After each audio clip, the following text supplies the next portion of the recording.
Hello दोस्तों, एक बार फिर से आप सभी का स्वागत है हमारे चैनल राइजिंग ज्योग्राफर में।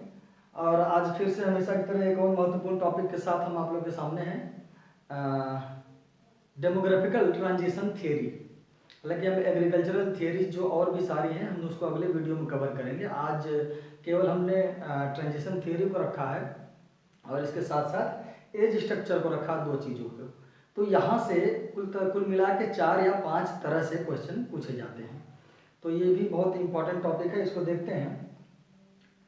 तो सबसे पहले समझ लेते हैं कि ट्रांजिशन थियरी क्या है और कैसे दिया गया और किया क्या ऑब्जर्वेशन था। तो जो ट्रांजिशन थियरी है इसको 1929 में थॉमसन महोदय ने सबसे पहले इसको दिया। उसके बाद में 1945 में इसको दिया था नोटस्टीन ने। और उसके बाद भी बहुत लोग उससे एग्री किए और बहुत से लोगों ने उसमें सहमति जताई कि हाँ ऐसा होता है।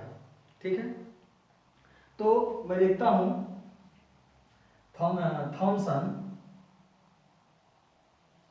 1929 में इन्होंने दिया।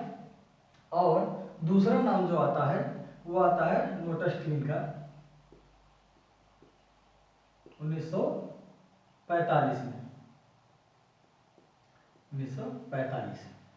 इसके बाद जब ये थियरी आती है तो इसमें ये कहा जाता है कि ये थियरी बेसिकली है क्या, ये कैसे एक तरह से एवोल्यूशन है। एवोल्यूशन किसका है? पॉपुलेशन का। कि पॉपुलेशन जो ग्रोथ होता है तो किन किन अवस्थाओं से गुजरता है। तो ये ऐसी थियरी दी गई और इसमें बाद में इसमें बताया गया, थॉमसन और नोटस्टीन के माध्यम से ये बताया गया है कि किसी भी देश की कोई भी जो जनसंख्या होगी कभी न कभी इन 4 स्थितियों से जरूर गुजरेगी, ऐसा बताया गया। तो इसमें उन्होंने 4 टाइम फेज लिया था, जैसा कि आप ग्राफ में देख रहे हैं कि उन्होंने 1650 से लेके 2000 तक का एक टाइम पीरियड रखा है कि क्या होना है। अब देखिए इसमें क्या है, एक तरफ जो स्तर है जन्म का, ठीक है, जो जनसंख्या का जो हिसाब किताब जो बनता है कैसी जनसंख्या है। अब इसमें देखेंगे कि एक तरफ जनसंख्या दिखाई जा रही है और दूसरी तरफ टाइम दिखाया जा रहा है। समय के साथ जनसंख्या में क्या बदलाव हो रहा है, ठीक है। यानी कि बहुत समय पहले क्या स्थिति थी और अब क्या स्थिति है, कैसे किन किन चरणों से कैसे जनसंख्या गुजरती है। तो इसमें यही बताने का प्रयास किया गया था। जब थॉमसन ने 1929 में ये दिया, उसके बाद नोटस्टीन ने दिया, तो कुछ और भी जो भूगोलवेत्ता हैं वो क्या है सामने आए और इसका क्या खुले तरह से समर्थन किया। समर्थन करने में ब्लेकर और दूसरा आप हैगेट का नाम जानते हैं, बहुत ही बड़ा नाम है ज्योग्राफी में, हैगेट। और तीसरा क्लार्क, कोलिन क्लार्क, ठीक है। ये तीन लोगों ने समर्थन किया कि नहीं ये स्थिति सही है। तो क्लार्क महोदय जो थे इन्होंने क्या किया, 4 तो ये इन्होंने पहले से दिया हुआ था, 4 के बाद इन्होंने एक 5वें स्टेज की भी कल्पना की जिसको हम आगे समझाएंगे। तो हम देखते हैं कि एक आदिम समाज जो बहुत ही पिछड़ा है, जो किसी भी आधुनिकता से बिल्कुल दूर है और धीरे धीरे जनसंख्या की विभिन्न अवस्थाओं से गुजरते हुए वो क्या करता है, एक स्थिर अवस्था को प्राप्त करता है। तो इस थियरी में यही बताने का प्रयास किया गया है। अब देखेंगे कि 30 से 35% की जनसंख्या क्या होती है, ये पहले स्टेज में, ये आप हम नीचे एक स्टेज सबकी लिखी हुई है, आप देखेंगे पहले स्टेज क्या, प्रिमिटिव डेमोग्राफिक रिजाइन, या इसको कह सकते हैं कि हाई फ्लक्चुएशन या फिर उच्च स्थैतिक अवस्था। तो इस अवस्था में क्या है, इसमें यह दिखाने का प्रयास किया गया है कि 30 से 35% जनसंख्या क्या है, ये आप देख रहे हैं स्थिर चल रही है। स्थिर क्यों चल रही है, यानी कि जन्म दर भी 30 से 35% है, उसके ऊपर है, ठीक है। 35 से कई कई देशों में 40% तक है, कई कई देशों में कम है।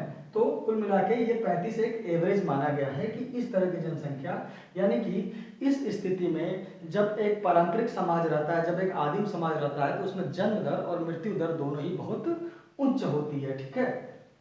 तो जन्म दर और मृत्यु दर जब दोनों उच्च होती है तो आप इसमें देखेंगे कि इस चित्र के माध्यम से ये इसमें जो देश आते हैं उसमें उनमें इथोपिया, सोमालिया और कंबोडिया ये सब मुख्य देश आते हैं। जब आप दूसरी अवस्था में देखेंगे तो दूसरी अवस्था में यहाँ देखिए कि बर्थ रेट तो बढ़ रहा है, ऊपर हमने रेड को बर्थ रेट रखा है, ग्रीन को डेथ रेट रखा है। तो बर्थ रेट तो बढ़ रहा है लेकिन डेथ रेट में तेजी से गिरावट आ रही है। ये 4 स्टेजेस पहले, फिर 5 में हम बताते हैं। तो इसमें डेथ रेट में तेजी से गिरावट हो रहा है, जैसा कि इसको क्या कहते हैं, यूथफुल और अर्ली एक्सपेंडिंग। आपको इसमें ध्यान रखना होगा कि इसमें इस ग्राफ के माध्यम से आपको दिखना चाहिए कि इसमें क्या है, सबसे तेजी से जनसंख्या ऊपर की तरफ क्या हो रही है, बढ़ रही है। एक तो ऊपर तेजी से जनसंख्या बढ़ रही है और दूसरा क्यों बढ़ रही है, क्योंकि सेकंड अवस्था में आते आते जब धीरे धीरे जो चिकित्सा सुविधाओं का जो लाभ मिलने लगता है तो इससे क्या हो रहा है, डेथ रेट घट रही है। यानी कि जो कांस्टेंट चल रही थी अब क्या हो रहा है, एक तरफ से नीचे की तरफ क्या हो रहा है, नीचे की तरफ। अब देखिए इसमें कि डेथ रेट घट रही है और जन्म दर बढ़ रही है, इसका मतलब क्या होगा, जनसंख्या बड़ी होगी। अब देखिए इसमें बर्थ रेट जैसा पहले था वैसे ही रहती है, उसी हिसाब से रहती है, लेकिन डेथ रेट में क्या होता है, भारी गिरावट होती है। और परीक्षा में यहाँ से सवाल पूछा जाता है क्योंकि इसी अवस्था को क्या बोलते हैं, विस्फोट की अवस्था बोलते हैं। ये जो दूसरी अवस्था है, ठीक है, ये विस्फोट अवस्था होती है। अब उसके बाद हम तीसरे में आते हैं, लेट एक्सपेंडिंग। लेट एक्सपेंडिंग में क्या है कि आप देखेंगे धीरे धीरे जब चीज़ों की जब नॉलेज होती है कि नहीं ज़्यादा जनसंख्या ज़्यादा नुकसान करेगा या फिर आने वाले संसाधनों पर ज़्यादा दबाव डालेगा, जब लोग ज़्यादा जागरूक हो जाते हैं तो क्या करते हैं कि जो डेथ रेट थी वो तो घट ही रही थी, वो तो लगातार घट रही थी, लेकिन बर्थ रेट को भी पूरी तरह से नियंत्रण करने का प्रयास किया जाता है। तीसरी अवस्था में देखिए कितनी तेजी से डेथ रेट गिरती है। अब इसमें क्या होता है कि जब डेथ रेट जब तेजी से गिरती है और बर्थ रेट तेजी से गिरती है और डेथ रेट पहले से ही गिर रही थी, और इस तेजी से गिरने की वजह से यहाँ पे स्थिति क्या बन जाती है, आप इसको देखेंगे, इसको बोलते हैं डिक्रीजिंग अवस्था, यानी कि जनसंख्या का घटती अवस्था। यानी कि इसमें दो चीजें आपको ध्यान रखनी होगी, एक ये दूसरी अवस्था जो है विस्फोटक अवस्था, और तीसरी क्या है, घटती हुई अवस्था है। तीसरी हुई घटती अवस्था का आप देखेंगे बर्थ रेट 20% और डेथ रेट 10%। इसका मतलब क्या हुआ कि बर्थ रेट जो है वो पहले से कितनी हो गई, पहले 35 थी अब 20 हो गई, यानी कि 15% का डिफरेंस आया, और जबकि इधर ये 15 से 10 का डिफरेंस आया। तो ये आपको ये स्थिति तीसरी मिलती है।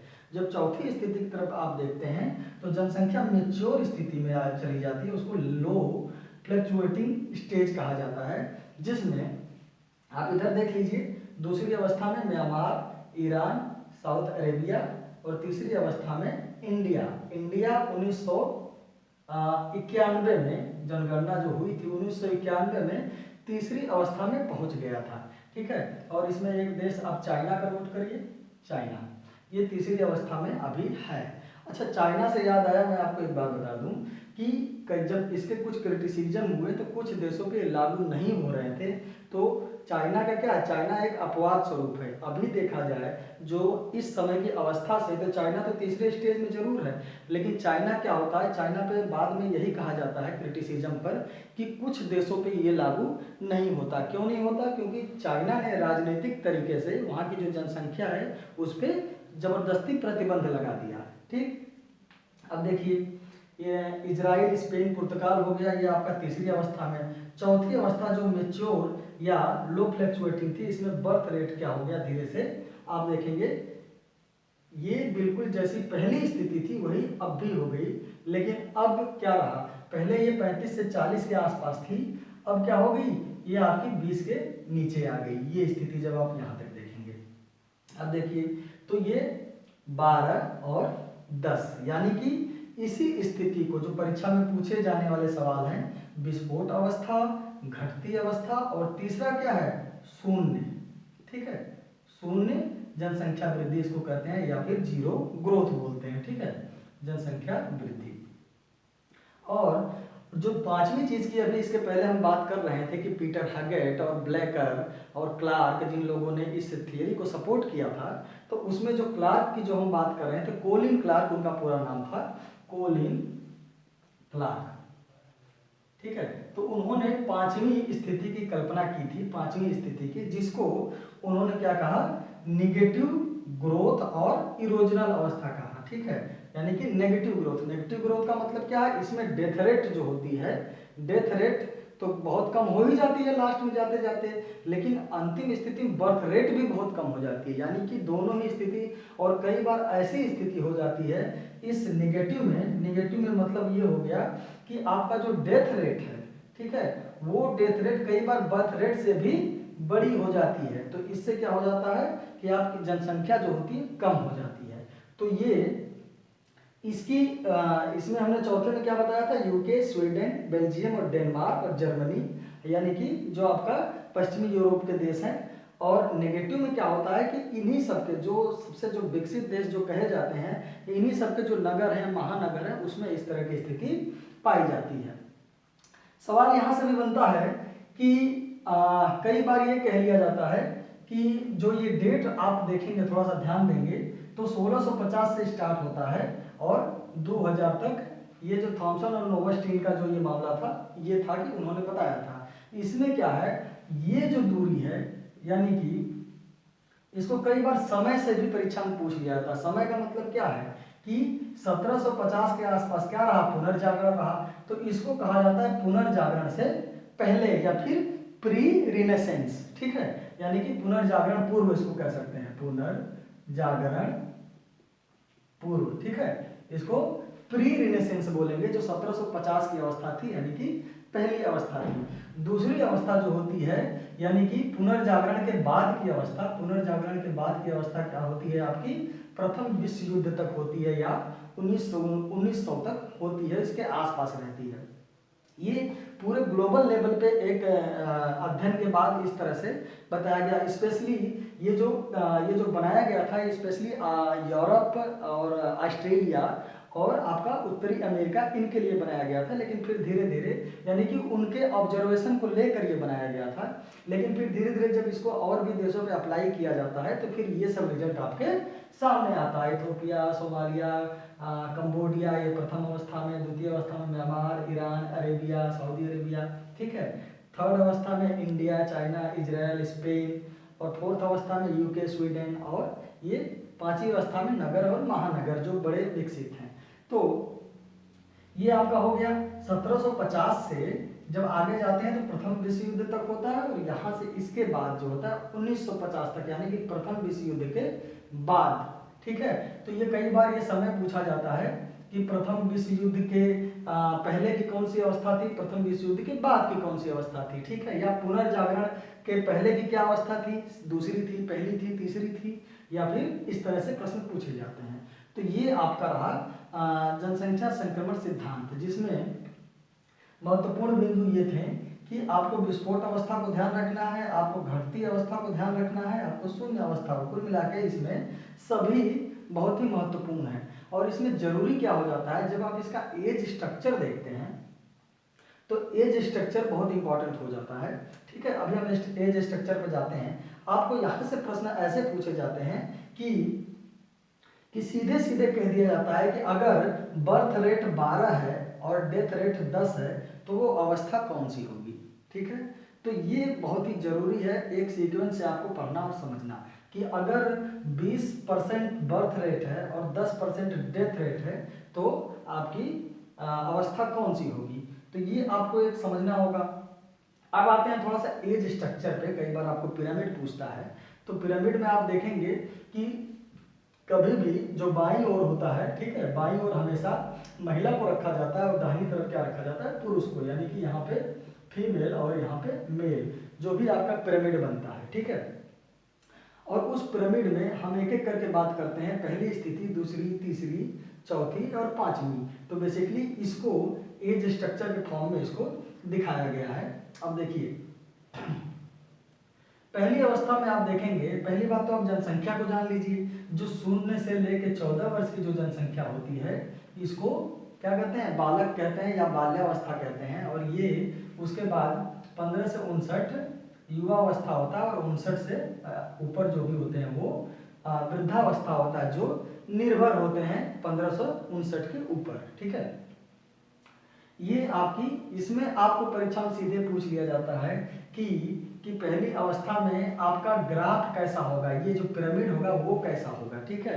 तो उसमें ऑप्शन में आता है कि आधार चौड़ा होगा, ऊपर नुकीला होगा, ठीक है।